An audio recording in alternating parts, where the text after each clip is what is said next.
Assalamualaikum warahmatullahi wabarakatuh. Saya Nurul Fadilah Putri, mahasiswi Prodi Pendidikan Agama Islam, Fakultas Tarbiyah dan Keguruan, UIN Sunan Ampel, Surabaya. Di sini saya akan mempresentasikan materi tentang konsep dasar psikologi perkembangan. Sebelumnya, pertama-tama marilah kita panjatkan puji syukur kehadirat Allah Subhanahu wa taala yang mana telah melimpahkan rahmat serta hidayahnya kepada kita semua. Sholawat serta salam senantiasa tercurahkan kepada junjungan kita Nabi Agung Muhammad SAW yang mana telah membimbing kita dari jalan kegelapan menuju jalan terang benderang, yaitu Adil Islam. Tak lupa saya juga mengucapkan terima kasih kepada dosen pengampu mata kuliah Psikologi Perkembangan, yaitu Bapak Muhyiddin. Selanjutnya saya akan menjelaskan tentang konsep dasar psikologi perkembangan yang terdiri dari pengertian, manfaat, ruang lingkup, serta metode-metode dalam psikologi perkembangan. Yang pertama yaitu pengertian psikologi perkembangan.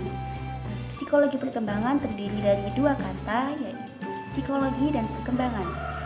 Pengertian psikologi yaitu psikologi berasal dari kata psike, yaitu jiwa, dan logos yang berarti ilmu. Jadi, psikologi adalah suatu kajian yang mempelajari tentang ilmu jiwa. Sedangkan perkembangan, menurut Louis Hoffman, adalah proses yang terjadi dalam diri individu sepanjang kehidupan. Jadi, psikologi perkembangan adalah salah satu cabang dari psikologi khusus yang mempelajari perkembangan manusia dari awal kehidupan sampai akhir hayatnya. Secara lebih jelas adalah suatu ilmu yang mempelajari pertumbuhan dan perkembangan pada individu, baik perubahan fisik, mental, dan sosial yang terjadi sepanjang rentang kehidupannya. Yang kedua yaitu tentang manfaat mempelajari psikologi perkembangan. Kali ini saya membagi menjadi dua kategori, manfaat mempelajari psikologi perkembangan bagi diri sendiri dan juga manfaat mempelajari psikologi perkembangan bagi pendidik. Manfaat mempelajari psikologi perkembangan bagi diri sendiri yaitu: 1. Bisa memunculkan sifat senang bergaul dengan orang lain dengan berperilaku sesuai dengan tingkat perkembangan orang lain.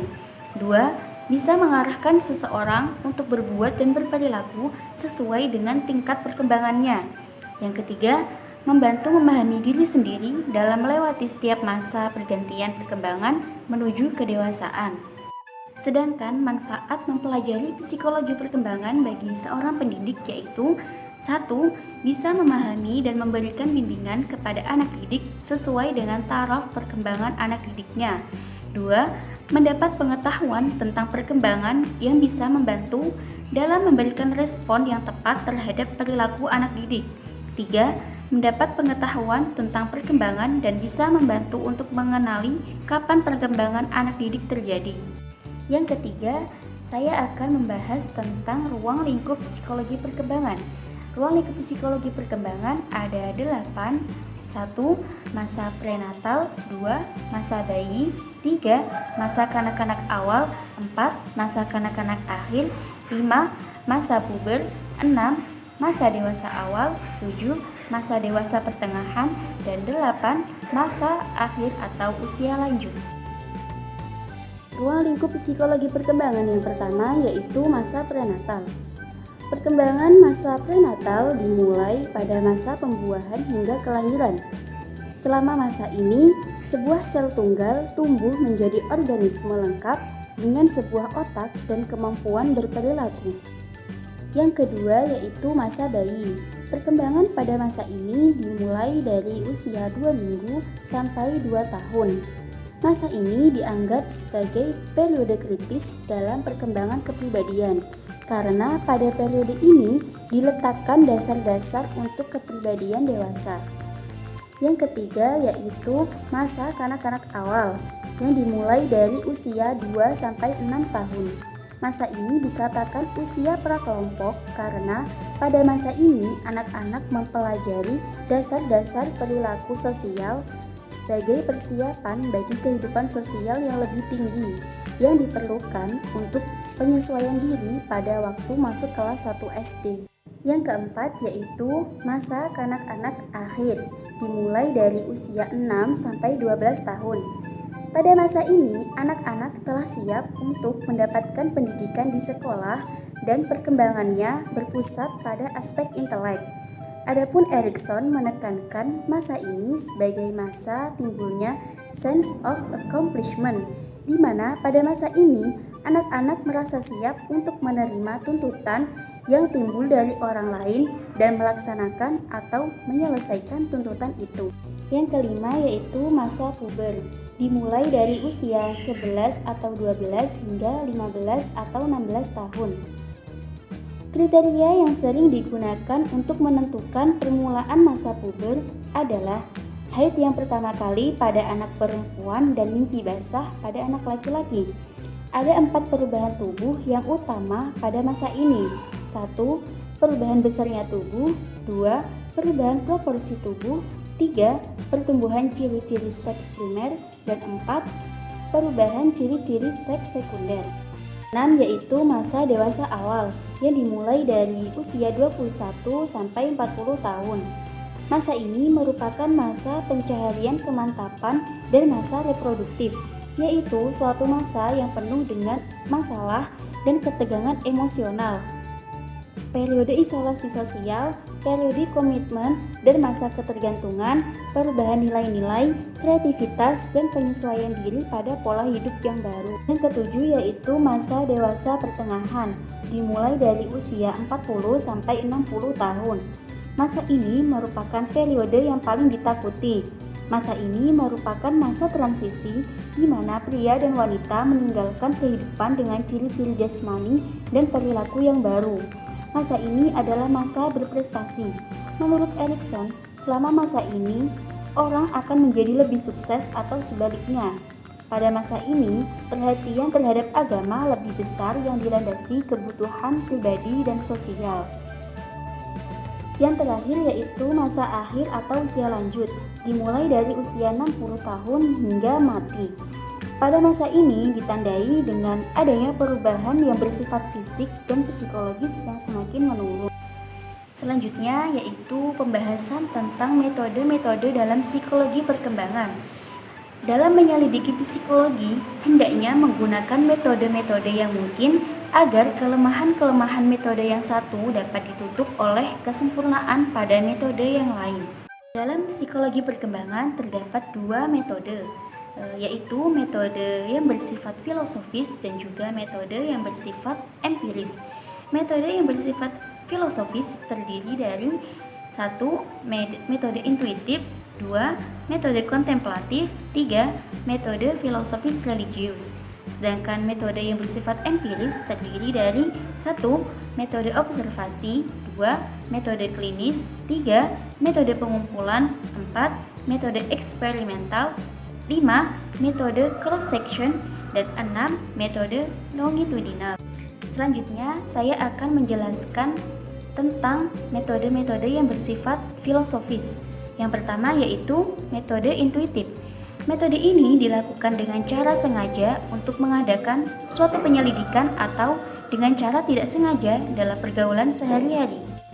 2. Metode kontemplatif.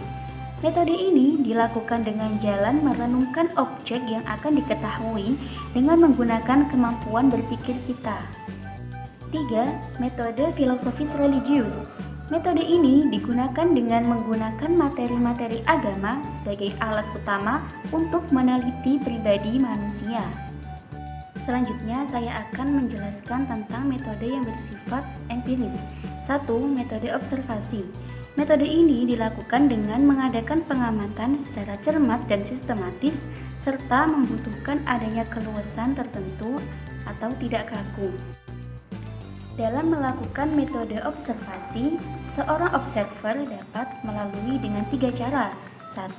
Introspeksi atau retrospeksi, yaitu penyelidik melihat kembali peristiwa-peristiwa kejiwaan yang telah terjadi dalam dirinya sendiri, bukan apa yang sedang terjadi di dalam dirinya. Yang kedua yaitu introspeksi eksperimental, yaitu suatu metode introspeksi yang dilaksanakan dengan mengadakan eksperimen-eksperimen secara sengaja dan dalam suasana yang dibuat. Yang ketiga yaitu ekstrospeksi, suatu metode dalam ilmu jiwa yang berusaha untuk menyelidiki atau mempelajari dengan sengaja dan teratur gejala-gejala jiwa sendiri dengan membandingkan gejala jiwa orang lain dan mencoba mengambil kesimpulan dengan melihat gejala-gejala jiwa yang ditunjukkan dari mimik dan pantomimik orang lain. Metode yang bersifat empiris yang kedua yaitu metode klinis, yaitu kombinasi dari bantuan klinis medis dengan metode pendidikan untuk melakukan observasi terhadap pasien. Metode ini merupakan gabungan dari metode observasi, eksperimen, dan medis. Yang ketiga yaitu metode pengumpulan, metode untuk menyelidiki gejala-gejala kejiwaan dengan cara mengumpulkan sebanyak-banyaknya, kemudian membanding-bandingkannya dan mengambil kesimpulan-kesimpulan yang bersifat umum. Metode pengumpulan dapat dibagi menjadi 3 bagian. Yang pertama yaitu metode angket, yaitu penyelidikan yang dilakukan dengan memberikan daftar pertanyaan mengenai gejala-gejala kejiwaan yang ditujukan kepada sejumlah besar manusia, sehingga berdasarkan jawaban yang diperolehnya dapat diketahui keadaan jiwa seseorang atau sekumpulan orang. Menurut cara mendapatkan jawaban, metode angket dibagi menjadi 2, yaitu angket langsung dan angket tak langsung. Angket langsung yaitu angket yang jawabannya dibuat sendiri oleh orang-orang yang diselidiki, sedangkan angket tak langsung yaitu angket yang dijawab oleh seseorang mengenai keadaan jiwa orang lain. Misalnya, dokter yang menjawab pertanyaan tentang pasiennya. Menurut luas objeknya, dibagi menjadi angket umum dan juga angket khusus.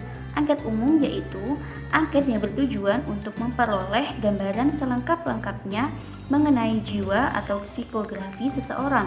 Sedangkan angket khusus yaitu angket yang bertujuan untuk memperoleh gambaran-gambaran khusus mengenai satu hal saja, misalnya mengenai watak seseorang. Metode yang termasuk dalam metode pengumpulan yang kedua yaitu metode riwayat hidup atau biografi. Metode ini untuk menyelidiki gejala-gejala kejiwaan dengan jalan mengumpulkan riwayat hidup sebanyak-banyaknya, baik yang ditulis sendiri maupun yang ditulis oleh orang lain. Yang ketiga yaitu metode pengumpulan bahan-bahan. Metode ini yaitu dengan cara mengumpulkan permainan-permainan, gambar-gambar, karangan-karangan, dan sebagainya. Metode yang bersifat empiris yang keempat yaitu metode eksperimental. Metode ini adalah metode dengan sengaja menimbulkan gejala-gejala kejiwaan untuk diselidiki. Metode eksperimental dibagi menjadi 2 macam. Yang pertama yaitu eksperimen, yaitu pengamatan secara teliti dalam waktu tertentu guna mempelajari gejala-gejala yang ditimbulkan dengan sengaja untuk menetapkan sifat-sifat yang ditimbulkan dengan gejala-gejala kejiwaan manusia. Yang kedua yaitu tes. Percobaan yang dilakukan dengan mengajukan pertanyaan-pertanyaan yang harus dijawab atau perintah-perintah yang harus dikerjakan untuk mendapatkan gambaran tentang kejiwaan seseorang atau segolongan orang. Menurut pekerjaan yang diselidiki, metode tes dibagi menjadi tes kecerdasan, tes perhatian, dan tes ingatan. Menurut orang yang diselidiki, metode tes dibagi menjadi tes perseorangan dan tes segerombolan. Menurut cara menilai jawaban, metode tes dibagi menjadi tes alternatif dan tes gradual. Metode yang bersifat empiris yang kelima yaitu metode cross-section, yaitu metode dengan meneliti seseorang atau sekelompok anak yang setaraf dalam waktu tertentu untuk selanjutnya hasilnya dibandingkan atau disilang dengan anak setaraf lainnya dan kemudian disimpulkan sebagai wujud hasil akhir penelitian. Metode yang bersifat empiris yang terakhir yaitu metode longitudinal. Metode ini dilakukan dengan cara meneliti seseorang atau beberapa orang tertentu dimulai dari dalam kandungan sampai lahir hingga dewasa tanpa diadakan cross atau silang. Demikian presentasi dari saya. Semoga apa yang saya sampaikan dapat bermanfaat untuk teman-teman semua. Kurang lebihnya saya mohon maaf. Wallahul muwaffiq ila aqwamit thoriq. Wassalamualaikum warahmatullahi wabarakatuh.